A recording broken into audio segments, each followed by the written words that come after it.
ఈ వంట గురించి వచ్చిన తంటాలు అన్నిన్ని కాదు. అన్ని కూరలు తినేవాళ్ళకి అవి తినము, ఇవి తినము అని చెప్పేవాళ్ళకి చాలా తేడా ఉంటుంది కదా!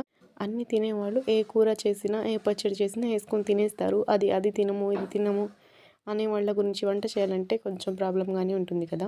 ఈరోజు లంచ్ వచ్చేసి కొంచెం లేట్‌గా అయితే చేయడం స్టార్ట్ చేశాను. ఫస్ట్ ఏమనుకున్నానంటే పప్పుచారు చేసేసి ఆమ్లెట్ ఏసుకుంటే బాగుంటుంది కదా అని కొంచెం సేపు ఆలోచించాను. తర్వాత మళ్ళీ అనిపించింది ఏం పప్పు తింటాంలే, అదే పప్పు వద్దేమొద్దు అని అనుకున్నాను. ఇంకొంచెం సేపు ఆగి పచ్చడి చేస్తే బాగుంటుంది కదా, వేడి వేడి అన్నంలో పచ్చడి వేసుకుని తింటే చాలా బాగుంటుంది ఆమ్లెట్ కాంబినేషన్తో అనుకున్నాను. నేను తింటాను కానీ పిల్లలు మా ఇంట్లో వాళ్ళు తినరు పచ్చడి. సరే కదా అని ఇంకా కొంచెం సేపు ఆలోచించాను. ఇంకా ఆలోచించి టమాటా రైస్ లాగా చేశాను. దీంట్లో టమాటాలు కొంచెం ఎక్కువగా వేసాను అనమాట, ఫ్లేవర్ బాగుంటుందని చెప్పేసి. ఇలా అయిందనుకోండి అందరూ ఒకేసారి తినేయవచ్చు. ఇలా అయితే అందరు తింటారు, ఇంట్లో వాళ్ళు పిల్లలు అందరు తినేస్తారు. అలా కాకుండా వాళ్ళకొకటి నాకొకటి అంటే అలా కుదరదు కదా, అందుకని ఇలా అయితే చేసేసాను.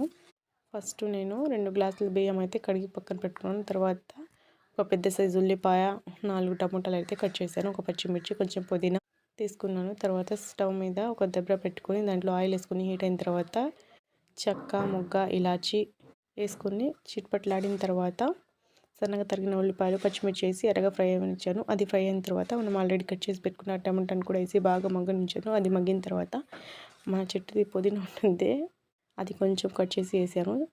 అది కూడా బాగా వేగిన తర్వాత ఒక స్పూన్ అల్లం వెల్లుల్లి పేస్ట్ వేసాను. అది కూడా పచ్చివాసన పోయిన తర్వాత బాగా కలుపుకున్న తర్వాత ఒక స్పూన్ కారం అయితే వేసాను. తర్వాత కొంచెం ఉప్పు అయితే వేసుకున్నాను. తర్వాత 4 గ్లాసుల వాటర్ వేసుకొని 2 గ్లాసుల బియ్యానికి అయితే 4 గ్లాసుల వాటర్ అయితే వేసుకున్నాను. అది బాగా మసిలిన తర్వాత దాంట్లో రైస్ అయితే వేసుకున్నాను. ఒక 20 నిమిషాలు ఆగితే మనం అన్నం అయితే రెడీ అయిపోయింది. దాంట్లో కాంబినేషన్గా రైతా అయితే